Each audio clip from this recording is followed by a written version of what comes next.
My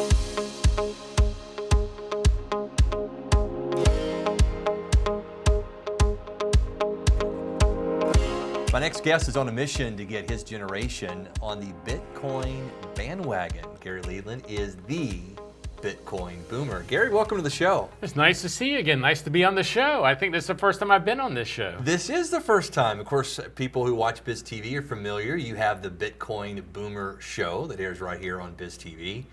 You've been doing Bitcoin for a while now. You're one of the early adopters. Is that fair to say? I don't know if I go that far. I started in 2017. Okay. So while it is a while ago now, to me, earlier adopters are people who started in 2012 and before. So I think I waited a few years had gone by before I got it. Yeah.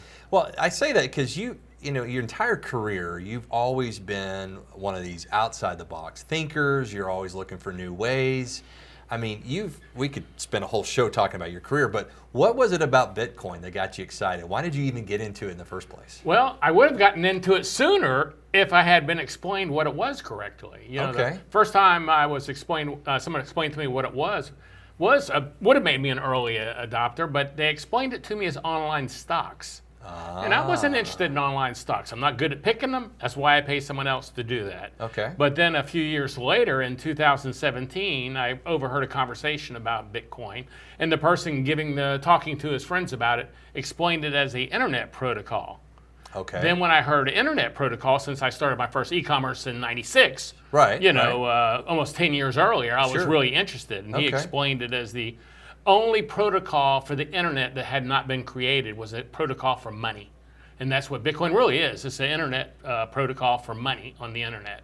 Well, let's unpack that, because I know, part of being the Bitcoin boomer, you have to explain this to your generation. So for someone who's watching it, they hear Bitcoin all the time, it's white noise for them. Yes. How do you explain what Bitcoin is? Put it in layman's term for us. It's a hard thing to see, I can tell you that right now, but once you see it, you can't unsee it, that's for sure. But Bitcoin is a non-centralized, like your bank is centralized. They use a ledger sheet, and ledger sheets have worked great for hundreds and thousands of years. I don't know how long, it's been a long time. But it's a ledger sheet that's kept on the internet by thousands of computers across the world. So there's no central entity that's keeping records of who has the Bitcoin. Or if I gave you a Bitcoin right now, if I gave you $1 or wrote you a check for $1, the bank would say, Gary no longer has the dollar.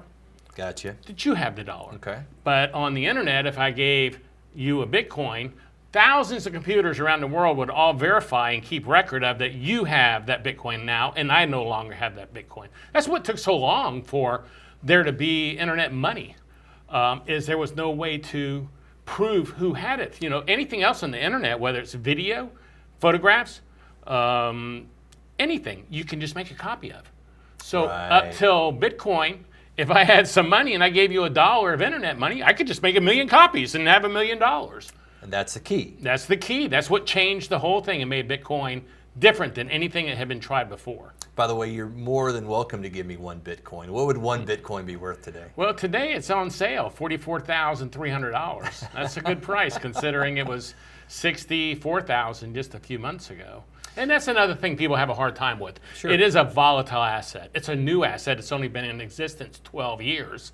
So it is a volatile asset. So until it hits $200,000-$300,000, it's going to have giant swings. Once it starts getting to $200,000-$300,000, which I'm not a financial advisor, but that's what I think will happen someday, then it won't swing as badly. But couldn't you argue that any investment is volatile? I mean, to some extent.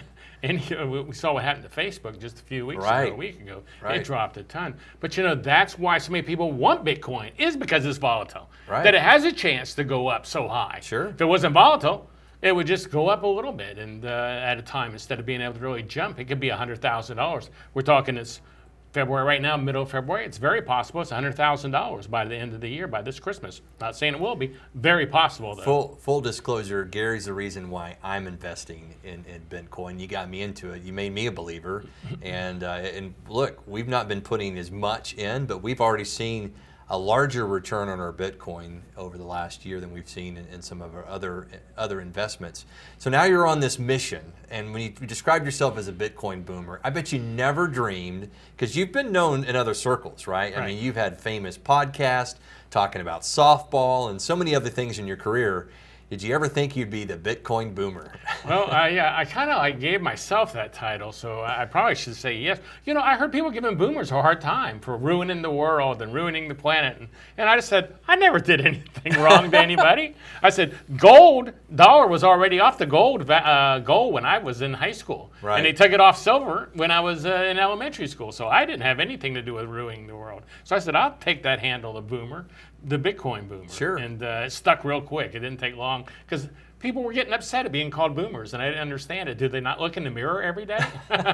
So you leaned into it. You owned it, right? Yeah, I did own it. Now a lot of people. Now when I go to an event, like last year in Bitcoin Miami, there were 20,000 people there. There'll be 30,000 this year.